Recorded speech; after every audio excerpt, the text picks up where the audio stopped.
Hi everyone, it's Niesha Davis here, LCSW, and this is Motivational Masterpiece, where you are on a journey to becoming the master of your own peace of mind. I am a therapist, however, this is not a substitute for therapy. If you are in need of a therapist, I encourage you to reach out and get some help, as there are so many platforms available for you to find a therapist that is the best fit for you. It is okay not to be okay. And remember, life happens, and sometimes we have to seek out that professional help to have someone help us navigate through these difficult feelings and emotions that we may experience. So if you need a therapist, I encourage you to reach out and find the therapist that is the best fit for you. If you have not subscribed to this YouTube channel, I encourage you to click the link down below, subscribe to this channel, like this video, and share it with a friend, as you will not be disappointed.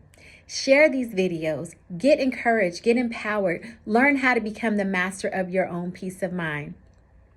I am so glad that you joined me today. Today is May. This is May 2022, and it is Mental Health and Awareness Month.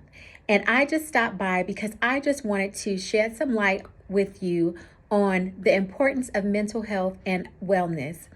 During the month of May, this is a time for people to start thinking about their mental health.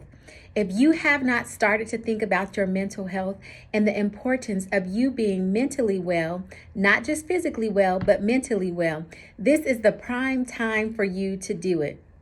May is a month that will encourage you and motivate you, and that will help you normalize things. And not just May, but every day of your life, I want you to be motivated and encouraged to think about your mental health. And if you have started thinking about your mental health, and if you haven't made a decision to seek out a therapist just yet, that is okay, as long as you are starting to think about your mental health. And know that when things get to the point where you can't handle them by yourself, that you need to seek out professional help. So during the month of May, I want you to focus on all the different things that are being advertised within your community, within our world, that focuses on mental health and wellness. So for example, during the month of May, there are so many different things that are going on that will benefit you, and that will help you to just learn different triggers and learn different signs and symptoms of how when your mental health may be being affected. Again, during the month of May, a lot of mental health professionals, a lot of mental health agencies really focus on getting the message out in hopes to break the stigma. As a licensed therapist and as an advocate for mental health and awareness, I am on a journey each and every day to help normalize mental health and wellness, and help normalize mental illness, and to work towards breaking the stigma. Yes, breaking the stigma of mental health and wellness. It is okay not to be okay. And I know that in a lot of cultures and a lot of families, people were raised to not be able to express that they are not in a good place mentally, and it is frowned upon in so many different cultures and communities. However, I am here today to let you know that your mental health is important, and your mental health is a part of your overall well-being. And if you are not mentally well, you will not be physically well, you will not be emotionally well, and you will not be well as an individual, because your mental health is a part of your entire makeup, and your mental health is just as important as your physical health. So just as you go work out and you get on diets to regulate your weight, to make you feel good mentally, you need to do the things that are important for your mental health. So we go get routine checkups. We go to routine dental appointments, vision appointments, because we want to make sure that our teeth are well. We want to make sure that our vision is well, and we want to make sure that our bodies are well and that our bodies look good. However, just as you take care of those things, you also need to take care of your mental health. Your mental health, again, is part of your overall well-being and a part of your overall makeup in your body. And in order for you to feel good, you have to be mentally well and emotionally well. I'm going to say that again. In order for you to feel good, you have to be mentally well and emotionally well. And that just means that you need to know how to identify your emotions and learn how to process them. Know how you're feeling and know that when you are not in a good space, that you need to get help. So in honor of Mental Health and Awareness Month, I am just here to validate your feelings. I am here to let you know that you do not have to have it all together every single day. If I were to tell you that I wake up in the morning and I am on point every day and that I feel good every day and that every day is a great day, I would be sitting here lying to you, because every day is not a great day for me. And every day I don't wake up and I don't feel good. There are some days that I just don't feel myself. There are some days that I may be a little down and not feeling my best and may have some sadness. I experience anxiety sometimes. And guess what? That is okay, because we all experience some form of anxiety. We all experience some form of depression, stress, just depending on what we go through in life. And that is normal. When those things become overwhelming, if you feel like your sadness begins to persist and persist longer than a period of 2 weeks, then that's when you need to be concerned. Because again, if you experience sadness and symptoms that are consistent with clinical depression for a period of 2 weeks or longer, then that means you may be actually experiencing clinical depression and you may need to get some help. If you have anxiety that is uncontrollable and you have excessive worry about things and excessive concern about things and are always on edge and irritable, then you need to get some help. And if you get to that space, it's okay to be in that space. The thing is that you just have to be okay with being able to reach out to somebody for help and not be ashamed, because you are important. You are important. And if we allow these things to overtake us, when we begin to think negative and we have negative thoughts and negative thought processes, when we allow these things to overtake us, they lead to other things. When we allow those negative thoughts to ruminate in our minds, then it leads to other things. Remember, if you don't know about the cognitive triangle, I want to tell you about the cognitive triangle. And that is just our thoughts, feelings, and behaviors are all connected. It starts with the thought in our minds.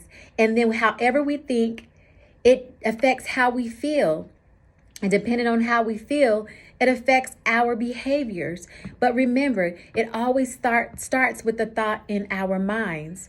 So if we are allowing negative thoughts to fester and we continue to allow those thoughts to ruminate, eventually those thoughts will allow us to feel a certain kind of way. And that way that we may feel may not be a good feeling. It may be a negative feeling. When people are contemplating suicide and when people get to the space and the place in their life where they feel like ending their life is the only solution, they didn't just wake up one day and make that decision. They have sat with those thoughts over time, and those thoughts have festered, and those thoughts have been fed by different seeds and by different things that that particular person has envisioned in their mind. And when a person gets to that place, it's because they have lost all hope and they don't see a way out. They don't see a way out. Their vision is so cloudy and dark that they don't see a solution to their temporary problem. And for them, that is the best solution for them. Even though that may not be true, people are battling with thoughts in their minds. And so in order to overcome that, you have to challenge those negative thinking. You have to challenge those negative thought processes and know that they are deceitful thoughts and they are just suggestions, and you don't have to give in to those thoughts and or feelings. So today, I just want you, again, to start thinking about your mental health. If you have not started to think about it, today is a prime day to think about it. Whoever you are, if you are someone that is an actor or an actress and you have all the money in the world that you feel like is enough for you to keep going, there's always a space and a place in your heart where there might be a void. And if that void is there, that is something that you need to address. If you are an athlete, if you are a famous football player, if you are an NFL football player, an NBA basketball player, a baseball player, whoever you are and whatever space you are in, you still live this thing called life, and you are not exempt from challenges and feelings. It is hard sometimes to be in a space where you are famous and where you are always in the limelight because somebody is always watching you. That is a difficult space to be in. And you may battle with those feelings when you are alone. It may be overwhelming to you when lies are being spread about you in social media or when the paparazzi are out to get you. And those feelings aren't good. However, I want you to know that mental health affects everyone. There is no race, or there is no identity, gender identity that says, oh, we're just going to focus on this population, or we're just going to focus on this gender specifically. However, mental health affects everybody. It does not discriminate. And again, I want you to know that you are not exempt and your mental health and wellness is important. My mental health and wellness is important. I can't show up for you if I can't show up for myself. So I encourage you today, pay attention to the signs and the symptoms. If you are feeling a little bit more sad than you normally do, that is a sign. If you are very anxious and very nervous than normal, that is a sign. If you have excessive worry and concern about something, that is a sign. If you are hearing voices or seeing things that other people don't hear and see, that is a sign. If you are processing things in your mind and your reality just seems a little off, that is a sign. If you are sleeping more than normal, if you're not getting enough sleep, that is a sign.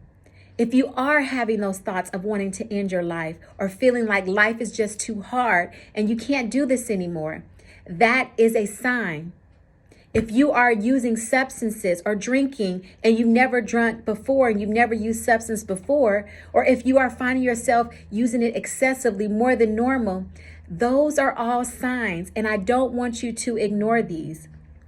Low self-esteem, low self-confidence, those are signs. Don't ignore the signs. If you are experiencing any of the things that I have talked about, if you are experiencing other things that just don't seem to make sense to you and you can't seem to make sense of what you're going through in your life, just know that it is okay not to be okay and that there is help. Mental health and wellness is a part of your overall makeup, and your mental health and wellness is important. So I encourage you to get help.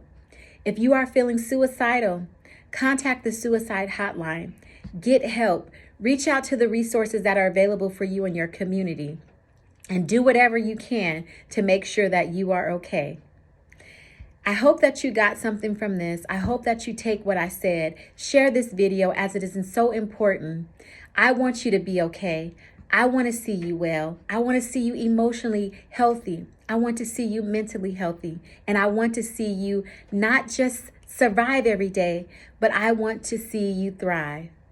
So until next time, be well, take care of yourself, exercise, eat right, get plenty of sleep, take a time out, do some self-care, focus on you, because you, yes, you are important.